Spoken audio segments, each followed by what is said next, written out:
So do you think you should keep Ten Hag then? Because from what your tone, it suggests that you feel you should give him more time.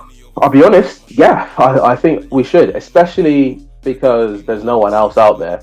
Zidane's not coming to us. Diego Simeone's not coming to us.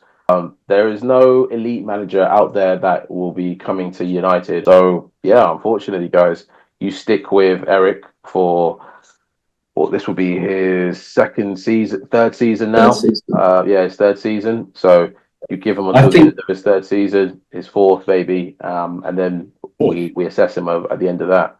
Look, do I think he is the man for the job? No, but do I think if you give someone enough time with being able to implement a style that they want to implement, can they do something for the club? I think so, yes. So you don't think he was given the time? Because he's been there for nearly 3 years. He's been there for two years. This is his third season. Yeah, but this is the start of the third season, yeah. You don't think he's been given the time to put his style of play onto the Man United squad? Well, as you said, there's this cyclical process that's been happening at United of managers coming in, having to integrate their players into a squad that they don't, which is a really big squad. And you mentioned it yourself, Henry, earlier, that we buy these players, big money, big long contracts, and you can't get rid of them. The club's been trying to get rid of Harry Maguire for a couple of seasons now, maybe 3 seasons. We've been trying to get rid of him, but we can't because no one's willing to take him on. And as you usually said, Afo, he might even be one of the best. He's also not willing to go. I think he's not willing to go as well. Yeah, moved from West Ham, which he didn't want to take. Yeah. You know what? Fair play to the lad. I respect him for wanting to get his spot. But what I'm saying is that although his first season he did well, managed to win something, I think that because of the state of the club, it's going to take a couple of seasons before he can really say, this is completely my team. And you said, I'm just saying, repeating what you boys are saying. Casemiro isn't a signing that makes a lot of sense. And I wonder whether he was the first choice, but everybody was excited about having Casemiro in the squad. I think the players that you can see that are his and that have been really successful by injury, someone like Martinez, right? He's rated incredibly highly in the footballing world as a centre-back, especially by Pep when we beat them in the FA Cup final last year.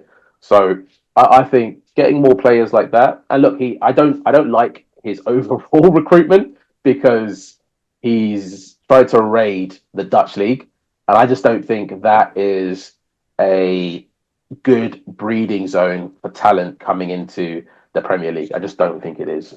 I think that whole... I totally agree with your point that I don't think now would be the right time to get rid of him, considering they bankrolled his summer activities, acquiring that previous talent he worked with in De Ligt and Maswari.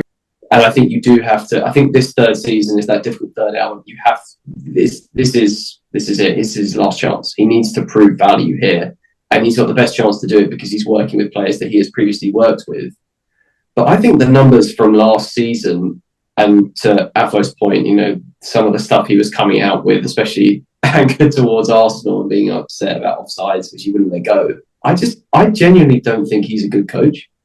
And to bring in players that he previously worked with, I understand why, but it's not particularly innovative. It's not new. It's taking the easy route. And if the easy route doesn't work, then you do wonder what he really adds to the table. And as I say, the numbers from last season, like at an aggregate level, United was shambolic. They had a negative goal difference in terms of expected goals for and expected goals against. It's just ridiculous. They had a lot of success which they can put down to their goalkeeper, which, I don't even think he's a very good goalkeeper in the modern game. No, come on. He's a good shot. I've said the same thing. I don't know what United fans. Again, I think he makes saves at times, but for me, he reminds me of Ramsdale. Yeah, he does. Yeah, he does. I wouldn't swap Banana for Raya, given the way we want to play football. I wouldn't do it. And when you guys understand the pressures that a United goalkeeper goes through, you would understand. And David Raya didn't have that last Rivera's pressure was crazy. Him to replace Ramsdale. No. I'm talking about pressure as in our defense is shit. Oh yeah, no, exactly. That's what I mean. Be on point. So it's what I'm saying is not thinking he's a very. I think he's unfair. Not thinking he's a very good keeper because I think he is a good keeper. I think he's a better footballer than someone like David De Gea. Although I think David De Gea was perfectly serviceable at the time. I probably wouldn't have even sold him if I was the manager. But again, as we said, Erik Ten Hag wants to get his players in. So it's ultimately, if you guys think he's just not a good manager, then I'm assuming you guys think we should let him go and go through this process all over again.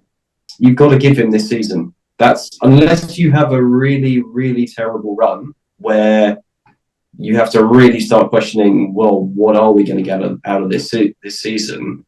You know, if you have a spell of 5 consecutive defeats or something, then you may have to go, right, this is actually getting untenable now. But I think you do have to give him that time. You bankrolled him in the summer. You have to now give him that space. He's got, as you said, Jez, he's not got Fergie now looking down on him in the same way that he has been. He shouldn't have that board pressure to that same degree. You've got to give him the time now to try and thrive. But I genuinely don't think that he is a good enough coach to do that. So I'd give him the time, but everything is a bonus at this point because I don't think the bar is very high. But I also appreciate, like with the England manager decision, there isn't a great deal of options, you know, in the same way that's what the argument was over the summer. You know, we have this really bizarre situation where ahead of the FA Cup final, everyone was saying that's his last game. It was kind of a really poorly kept secret. Yeah. And yet it only turned out to not be his last game because United couldn't find a replacement. And that's a really strange situation to be in when you basically are saying you've still got the job because we couldn't find anyone else. So I think for United do have to now just commit with him and give him that space to try and do as well as he can. But I don't see it. I don't see it turning around. What do you think, Afo? Well, first, I'm intrigued as to why the Fergie news was announced. Why was it made so public? And who leaked it? Was it Fergie's side or the club making the media aware? Because I can't imagine Fergie... Good question. Yeah, it's a good question. Why do you want to make that public? Yeah. I don't think there's any upside to it. Great stress and pressure. So again, I don't know why they've made it public. Also, I wonder how many people knew that he was on that amount of money. I reckon not a lot of people. I didn't know that he was earning $2 million a year. Because they're a floated company, it probably stated in their annual reports, I would assume, given the position, because there's typically a section on sort of directors' remuneration.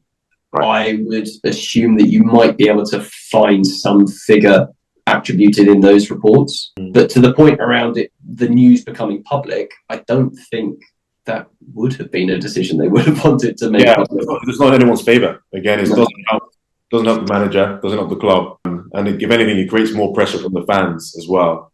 My issue with Ten Hag, I feel he's lost the changing room. And I think you could tell at the end with the FA Cup last year, even though he won, that helps things helps to smooth things over a little bit. But going into new season, he's brought on the players he's brought on. The fans are already fed up and frustrated. You're seeing the reaction from some of the players already when they're being taken off. So I agree. I think he needs to be given the rest of the season because there's no one else really that you guys can bring on. Unless you go Van Nistelrooy route and maybe you kind of bump him up. But even that's a risk in itself. But yeah, I think until again another option becomes available, you guys are going to have to slum it out with him. Maybe if you lose 5, 6, 7 games in a row, then it makes it easier to get rid of him. But there's no other options available. I think he's lost the changing room already. And as an Arsenal fan, listen, I don't mind him sticking around, to be honest with you. I don't mind him sticking around. But it's just more of the same from United. And I think United's best option would probably be to kind of play out the season and then maybe you bump up Ruud van Nistelrooy. I think that's probably like the best option. Yeah, I mean that sounds like a terrible option because what does Van Nistelrooy know about football more than Ten Hag, right? What that would be? No, I know, but from my perspective, Ten Hag is way more experienced at the job. He's had much more seasoning than young Van Nistelrooy. I'll say the only benefit you get from putting Van Nistelrooy in place is he'll be given time like Ole. It'll literally just be an Ole Gunnar Solskjaer with a bit more experience at a higher level. So you don't necessarily think, again, Company hasn't had that much seasoning, even though, again, what's Company done? He's gone to Bayern Munich now, so clearly they've seen in him that this is a great manager. Company's done nothing, in my opinion. Well, he got Burnley back into the Prem. Yes, they got relegated again, but I think he's were Burnley going to be Burnley were going to be one of the favourites to come back into the Prem. Let's be honest, right? I just think Scotty's style of play just didn't work out. I think you look at Mikel Arteta. Exactly. If your style of play can't work at the club you're at, then change your style of play. Arteta didn't work for some time. But exactly, it didn't work when he first joined Man City. Pep's didn't work when he first joined Man City. Exactly, it didn't work for some time, but then eventually they got there. At those clubs where they have to consider relegation, you don't have time to give these guys 3 years to put in a style of play and then hope that we don't get relegated. And by the time we don't get relegated by 2 seasons, they don't go into insolvency. What is Ten Hag's style of play, though? I don't know what his identity is. We don't know exactly. We saw it at Ajax, but he, for some reason, is afraid of implementing that. He tried his first couple of games when he was at United, right, to implement it. It didn't work out. So he reverted back to, again, nobody really knows. No one really knows. But as I said, I'm just on that Company piece, like, he's the wrong person to have at Bayern Munich, in my opinion. I haven't seen anything that makes me say this guy is going to be sensational. I think leave Ruud van Nistelrooy alone. He's my favourite player of all time. Let's let him have a little bit more seasoning let's do an England version where we, let this guy grow in the role and then he can take the job.